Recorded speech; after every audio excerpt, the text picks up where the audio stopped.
Ibang level ang solo travel ni Andrea Brillantes dahil todo flex siya ng kanyang European adventure sa Budapest, Hungary. Sa kanyang mga bagong Instagram post, makikitang nagpa-cute si Andrea sa iba't ibang iconic spots ng lungsod. Pero syempre bukod sa ganda ng view, mas umagaw ng atensyon ang kanyang stunning photos na talaga namang pinag-usapan ng netizen. Kilala si Andrea bilang fashionista kaya hindi nakapagtatakang flawless at fresh na fresh sa bawat kuha. Suot ang stylish outfit at sa kanyang bagong short hair. Nagmukha siyang karakter sa isang travel-inspired K-drama. Kaya naman daang libong puso at komento mula sa fans ang bumasa sa kanyang post. May mga nagsabi pang parang main character energy si Andrea sa kanyang solo trip. Isang kwelang highlight sa comment section ay ang mensahe ng kanyang ina na si Mami Mabel. "Hi, I like your corduroy jacket, Emma borrow that," sabi ni Mami Mabel, na agad namang kinatuwaan ng fans kahit nasa Budapest, hindi pa rin ligtas si Andrea sa panghiram ng outfit ng kanyang nanay. Bukod sa travel goals, usap-usapan din ang bagong short hair ni Andrea na nagtrending kamakailan lang.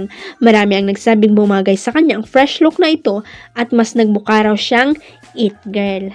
Solo travel o pasabog photoshoot lang, hindi maikakalayang sa Andrea Brillantes pa rin ang bida. Sa bawat post, laging may wow factor na umaakit sa kanyang fans at netizen. Kaya naman hindi nakataka-taka ang trending na naman ang kanyang La Mierda Chronicles.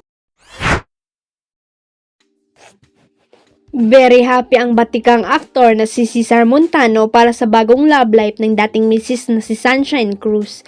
Ito ang kanyang reaksyon ng tanungin ng isang media outlet matapos umamin ang controversial na negosyanteng si Atong Ang sa Reels Kuro nila ng aktres. Tila hinangaan pa nga ni Cesar ang katapangan ni Atong na isa publiko ang relasyon nila ni Sunshine. "Saludo ako kay Atong for being man enough to admit his relationship with Shine," sabi niya. Mensahe niya sa dalawa, "I sincerely wish that they will live happily ever after. They both deserve to be happy." Dagdag din ni Cesar, "When Shine is happy, that means our 3 daughters are happy too. And as a father, my daughter's happiness is mine as well."